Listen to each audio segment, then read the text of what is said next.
Hey guys, welcome back to Jowers Technology Solutions. So today I'm going to do a video on the top 10 cybersecurity myths. So for those of you that don't know, I've been in the National Guard for almost 10 years, and then I transferred to a cyber unit in 2017. So I've been doing this thing they call cybersecurity, all that good jazz for a number of years now. And so I'm going to basically give you my perspective on some of these things and basically go down the list here. So what's the first thing? First thing is your business is too small for a cyber attack. Now, I'm going to tell you that that is absolutely false.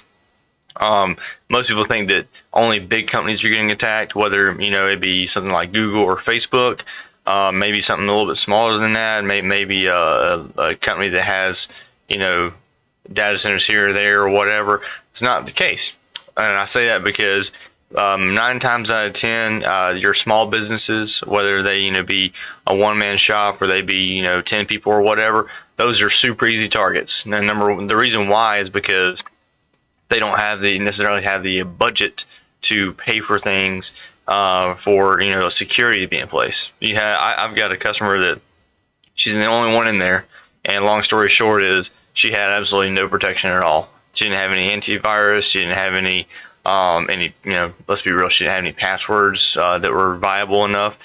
So that being said, anybody is susceptible to a cyber attack, and my goal as a business owner has been to shore up those defenses for small business, because let's be honest, small businesses, they do make a chunk of change, despite everything that's happened last year or two with COVID and whatnot.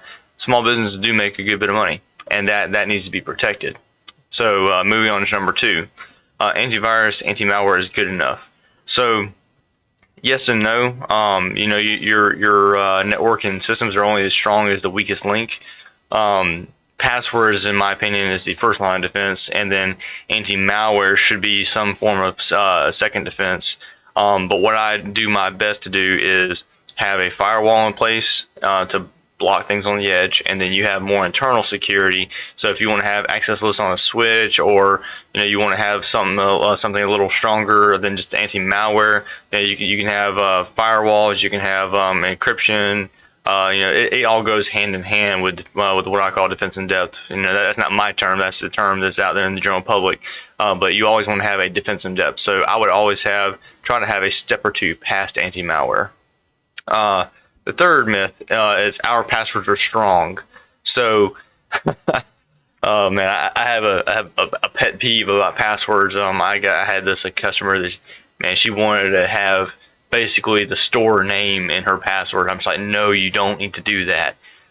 So what I've resorted to is that I no longer use passwords. I used to even do it where I use the same password with different variations. I don't do that anymore. Now I get a password manager. I have one password that I've memorized that's pretty long, and every other password I have is always stored somewhere. And it's 15, 20, 25 characters long, and it's got nothing to do with me or who I am or what I'm about or anything like that.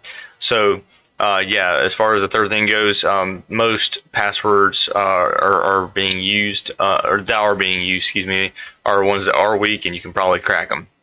Number 4, our industry doesn't have any cyber threats. Again, absolutely false. It doesn't matter if you're in finance. It doesn't matter if you're in manufacturing, and if you're in food. Any company in any industry is susceptible to a cyber threat. If you generate revenue, if you generate some form of money, and somebody out there wants that money, then you're susceptible to a cyber threat. So number 5, bringing your own device is safe. So again, there's a reason why they have mobile device management out there as a solution. You can get there's several different vendors that provide a MDM solution. But yeah, so if you go out there and you connect to your home Wi-Fi and you go out to a bad site, or if you go torrent things or whatever, and you download malware to your laptop or your tablet or your phone, and then you go connect that thing to your what am I going to say? Sorry, I lost track of thought. Your business network, then absolutely that malware can spread. There's no doubt about that. Number 6, our cybersecurity system is perfect. I'm going to say no. I'm just going to leave it at that. I'm going to say no. Number 7, threats are only external. So In the military, we have something called insider threat training. That's kind of paraphrased. And basically, what it means is that if you have a disgruntled employee, if you've got somebody that's been bribed or threatened, et cetera, then that means that you have internal threats that could always, an employee or somebody that, tailgates or piggybacks into the building. Absolutely, threats can come from the inside, and that's exactly why you have locks on comm closets. That's exactly why you have a login or logins to all your stuff. You have a form at a front desk that says, "Hey, this person checked in at this time." There are multiple ways to protect yourself from insider threat. You just have to be mindful of them.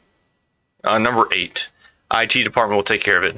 So if you've got an IT department, number one, if you can have one, because like I said, most small businesses don't even have an IT department. They have to outsource it to someone else, or that business owner might have one employee that knows a little bit about computers, and so they think that they're going to be able to make that happen with that one person. Not necessarily true, and that's why you can't always depend on the IT department. You need somebody that actually knows security, knows what they're doing. Somebody's going to lay out a baseline for your company to follow as far as security measures go. So I wouldn't always depend on that. Number 9, we don't need tests or training.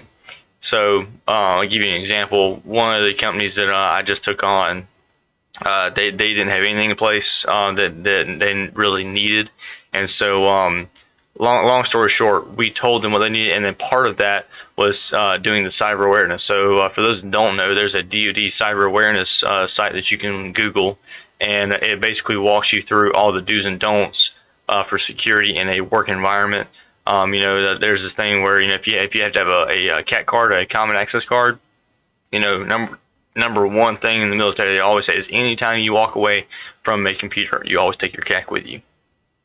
And so just keep that in mind, because it takes 10-15 minutes to go through some training, say, hey, don't do this, or hey, do this, and people don't even know. I didn't even think not to leave my card in the computer when I walked away. So bear that in mind. Number 10, we will see the virus right away. So I'm going to take a pause here. Anybody that's in the IT world or in the security world knows about the SolarWinds hack. And it's been speculated that they were in there for a very long time, longer than we would like to admit.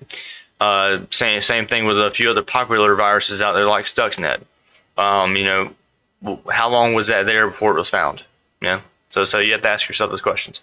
And the reality is that whenever something bad happens, if there's a malware outbreak, if somebody's trying to steal data or whatever, the thing to keep in mind is you need to have things in place to see it, even if you don't see it immediately, because once you do see it, you can take action and mitigate that risk or fix it or what have you. So anyway, guys, this is my top 10 cybersecurity myths. I hope you liked it. I appreciate all the support I get from my subscribers. Please like it and comment if you want to, and then subscribe to the channel. Thanks, guys. You have a good day.